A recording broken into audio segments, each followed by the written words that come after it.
நம்ம வாழ்க்கையில சில நேரம் இது நம்மளே பல சந்தர்ப்பங்கள தொலைச்சுடுறோம். எப்படி தெரியுமா? நம்ம எக்ஸசிவே பேசுறது மூலமா. ஆனா உண்மை என்னன்னா, சில சமயத்துல மௌனம் தான் வெற்றிக்கு முதல் படி. ஒரு அழகான கிராமத்துல அர்ஜுன்னு ஒரு பையன் இருந்தான்.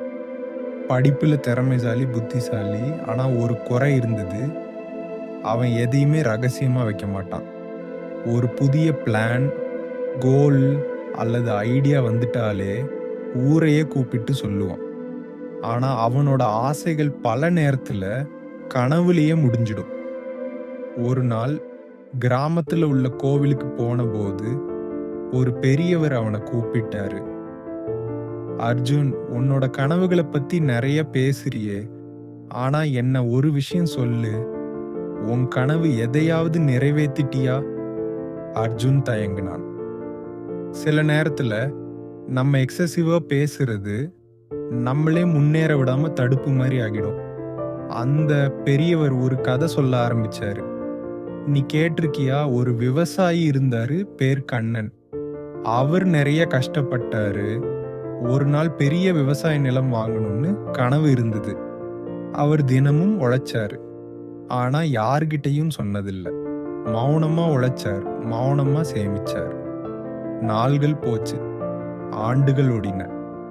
அவர் அமைதியா உழைச்சதால ஒரு நாள் அவர் பெரிய நிலத்தை வாங்கிட்டார். ஊரே அதிசயப்பட்டு கேட்டாங்க, நீ எப்படி இதை அச்சீவ் பண்ணு? கண்ணன் சிரிச்சு சொன்னாரு, நான் பேசின எனர்ஜி எல்லாம் உழைப்புக்கு யூஸ் பண்ணிட்டேன். நான் பேசினதை விட என்னோட உழைப்பு பெரிய சவுண்ட் கிரியேட் பண்ணிடுச்சு.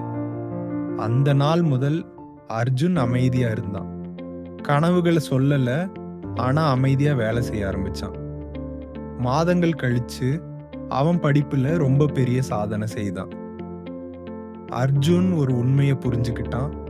நம்ம செயல் பேசுறதுக்கு நம்ம வாயை திறக்கவே தேவையில்லை. நீங்களும் நினைச்சு பாருங்க, உங்களோட மிகப்பெரிய கனவு என்ன? அதை அச்சீவ் பண்ண முதல்ல என்ன செய்யணும்? பொதுவா ஒரு மிகப்பெரிய வெற்றி வரும்போது அதுவே பெரிய சத்தமா பேச ஆரம்பிக்கும். அது வரைக்கும் மௌனம் உங்களுடைய மிகப்பெரிய சக்தி. அமைதியில தான் உங்க கனவு நிஜமா மாறும். இந்த கதை உங்களை மோட்டிவேட் பண்ணி இருந்தா நீங்க சாதிக்கிற கனவை காமெண்ட்ஸ்ல எழுதுங்க. சமூகத்துல அமைதியா சாதிக்கிற பலர் இதை பார்க்க டிவி ஷுரு சேனல்ல சப்ஸ்கிரைப் பண்ணுங்க.